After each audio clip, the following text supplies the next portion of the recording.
Ce matin, on nous montre que Dieu est la source vitale. Dieu est l'arbre de vie. Et nous, les enfants de Dieu, étant des branches, nous sommes invités, appelés à être collés à l'arbre de vie pour recevoir la vie. Le projet de Dieu, Jésus l'avait si bien dit, je suis la vigne et vous êtes les serments. Si vous êtes collés à moi, vous portez beaucoup de fruits, vous porterez beaucoup de fruits, parce que vous allez bénéficier de la sève. Mais si vous n'êtes pas branché, vous n'êtes pas collé à moi, vous serez brûlé.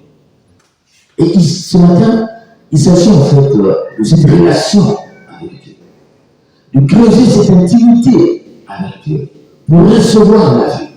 Quand on creuse vraiment cette intimité avec Dieu, notre vie devient une vie épanouie. On voit dans la première lecture Élie et le roi Akab. Deux personnes qui ne s'entendaient pas. Tellement que le roi, qui est le reflet de Dieu sur la terre, c'est-à-dire que le représentant de Dieu sur la terre, on parle de relation de vassal et de suzerain. Le roi n'est que le représentant de Dieu. Donc, il gouverne un peuple qui ne l'appartient pas.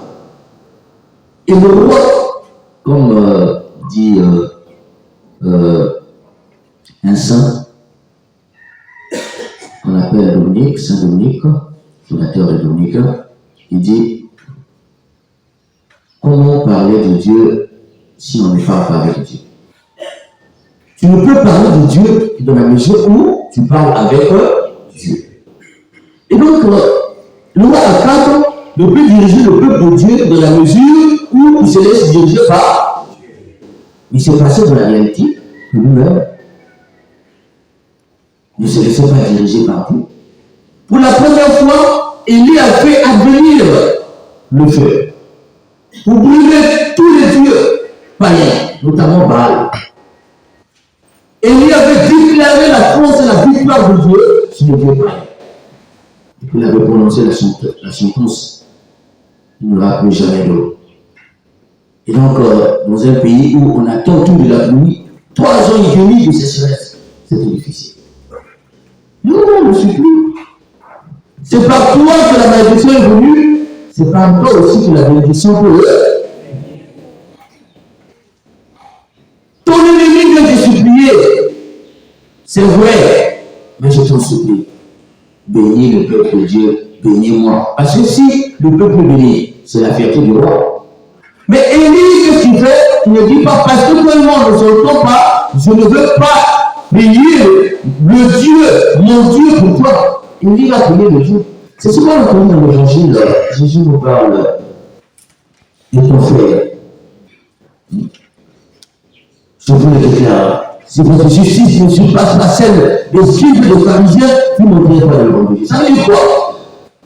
La justice t'amène à la charité. Le couronnement de la justice, c'est la charité. La charité, c'est l'amour.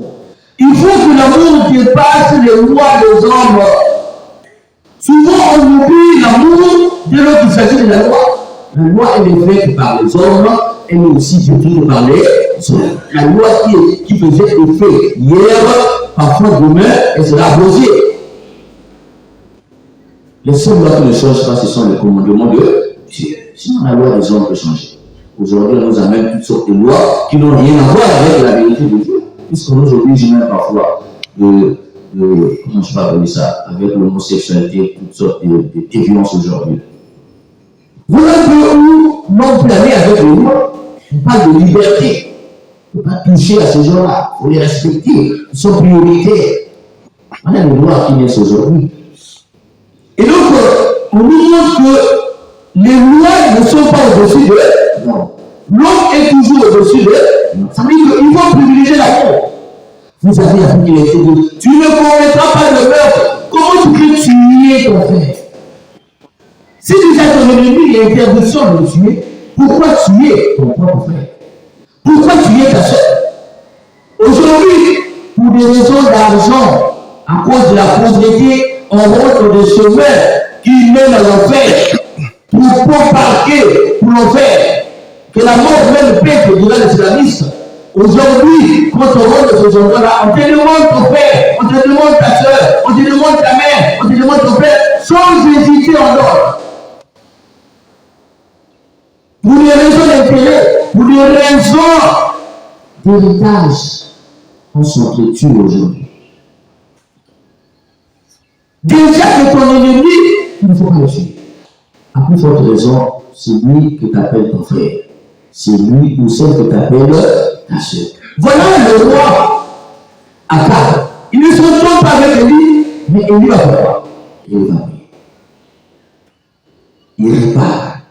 Moi, je n'ai pas de problème avec toi. Ce n'est pas de problème avec toi pour te montrer que ce que je veux est que tu te convertisses. Je vais prier pour toi. Il y a des gens qui gardent les reculs jusqu'à la fin de leur vie. Il y a des gens qui entretiennent les reculs parce que tu ne t'entends pas avec ton frère, avec ta soeur, et tu jures. Jusqu'à la mort, je ne peux pas lui parler. Jusqu'à la mort, je ne peux pas discuter avec elle. Et puis tu es fier d'être chrétien. Des gens qui ont abandonné leurs parents parce que papa t'a fait ceci, parce que papa t'a fait cela. Tu ne peux pas parler à ton propre père, à ta propre mère, jusqu'à la fin de ta vie. Ça, et les dimanches, tu es parmi les gens qui partent à la messe. Il y a quelqu'un qui nous avait dit l'Église catholique est une salle d'attente pour l'enfer. Parce qu'il nous aime pas nous catholiques. Voilà l'évangile qui le contredit, qui montre que c'est un païen. Si nous sommes tes ennemis, prie pour nous, pour notre conversion. C'est pas ça. Et tu nous envoies en enfer. Tu pries quel Jésus et tu parles de quel Dieu. Mais ce qui est intéressant ici, c'est que on veut nous montrer la victoire du prophète Élie sur le feu et sur l'eau. Il a maintenant mission de faire advenir la pluie. Et on nous montre qu'il va sur la montagne. On dit, le roi attend montant pour aller manger le roi. Et lui, de son côté, montant sur le sommet du Carmel. Sur la montagne. Le lieu de la théophanie. Le lieu par excellence où Dieu se trouve. Il monte là-bas pour prier. Il se courba vers la terre et mit son visage en ses genoux. Une attitude d'humilité devant Dieu. Une attitude d'adoration. Une attitude qui prouve que c'est ce qu'il va faire. C'est-à-dire que la pluie qui demande à Dieu de faire advenir, la pluie ne peut venir que selon la volonté de Dieu. Il se reconnaît un. C'est le même qui a fait advenir le feu. Il a dit que le feu tombe, le feu tombe. On nous montre un peu, entre le feu et la pluie, qu'est-ce qui était difficile. Le feu, quand il a prié, tout de suite, le feu était. Mais la pluie, on nous dit, 7 fois il est monté sur la montagne. Pendant 7 jours, il priait. Vous l'avez tous là-haut. Qu'est-ce qui est plus important entre le soleil et la pluie?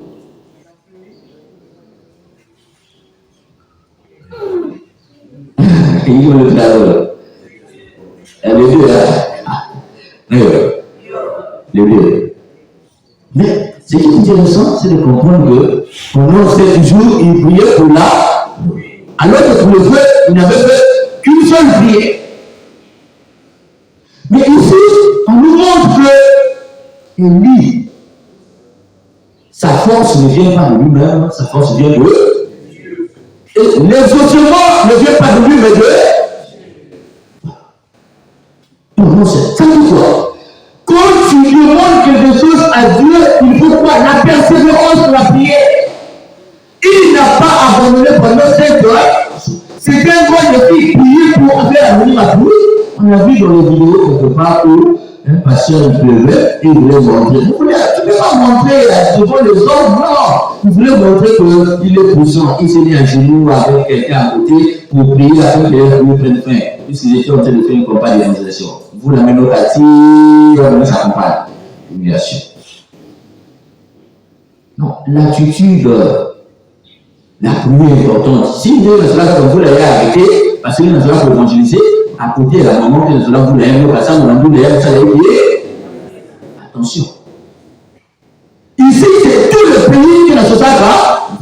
il prie. Commencez toujours. Il persévère. Il ne désespère pas. Il monte. Il prie. Il prend le temps de prier. La montagne, c'est l'une de la théophanie. Nous, Dieu se manifeste. La montagne, nous aujourd'hui, c'est où? C'est dans l'église. Combien de tours tu fais à l'église? Quand tu rentres à l'église, voilà l'attitude d'église. Adoration. Tu rentres à l'église, tu t'assois comme un païen. Même ton attitude, parce que l'église, les gestes comptent, la gestion est importante. L'attitude de demander, la façon de demander vaut mieux que ce que comment est-ce que tu demandes? Oui, je demande à Dieu, mais tu demandes comment? Avec quelle attitude? Allez, il me va là, il te montre là-bas, j'ai humilité. Et il le fait pendant 7 jours. Il monte sur la montagne, il prie. Combien de fois tu viens à l'église la semaine? Combien de fois tu viens devant le Père de Dieu? Ou de fois, le Seigneur c'est comment tu pries? Combien de fois? Oh, que c'est un milagre, il a se barré. Lui qui est Élie, il a prié pendant 7 jours. Et à la fin, vous l'avez fait la prier. Mais Élie, on dit, après il monta sur son char et partit pour la vie d'Israël. La main du Seigneur s'empara de prophète. Et lui, il poussa son vêtement et courut en avant d'Akab jusqu'à la montée de la ville d'Israël.